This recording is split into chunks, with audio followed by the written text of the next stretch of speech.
Val Cates here for Writers for a Purpose, and I'm here today with another tip for writers. Today's tip involves character names.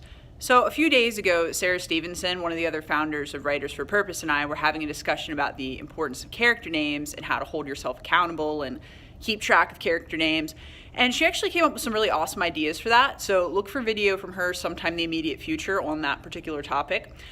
For me, today I'm going to talk about how I personally choose character names. So I think we can all agree that choosing a name for a character is probably one of the most difficult decisions a writer has to make because character names, they just really need to fit. One of the biggest things that I think I take into account is the personality of the character and the tone that I'm trying to establish for that character too. So, for example, if I have a piece that takes place in like a Middle Ages type setting and I have a grizzled war veteran, I'm probably not going to give him a name like Steve. No offense to all the Steves of the world, it's a great name, but it just doesn't quite fit. It doesn't quite pack that punch.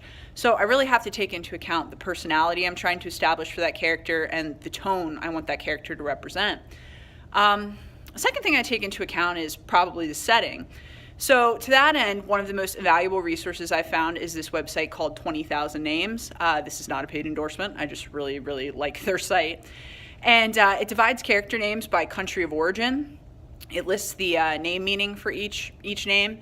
It divides into male and female names. If you want a name that has like a specific meaning, like something to do with shadow or evil or rainbow or whatever, you can search through their categories as well. And it's a site that I've actually used pretty frequently. Last but not least, I would say sometimes the right name just kind of comes to you. There's not really a rhyme or reason to it. It just kind of pops in your head and it just kind of works. So, true story, with The Gift of Name, there was a character name that I really struggled with. I have this character who is absolutely, hands down, probably my favorite character in the entire piece.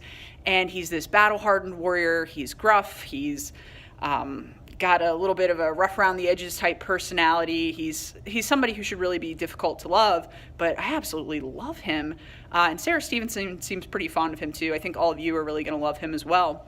But long story short, whenever I would come up with ideas for the plot progression and how I wanted the story to go, whenever I would get to parts that involved him, I would always draw a big fat question mark for his name because I had no idea what I was going to name this guy. And then one day it just kind of popped into my head. I'm like, Albane. Ooh, that sounds like a pretty cool name. And it just kind of stuck, and I went with it, and I love it, and he's one of my favorite characters in the piece. So sometimes the right name will just kind of come to you unexpectedly, and it just really works, and you just kind of go with it. So anyway, that's my tip for the day. Character names, choose wisely. Until next time, keep writing.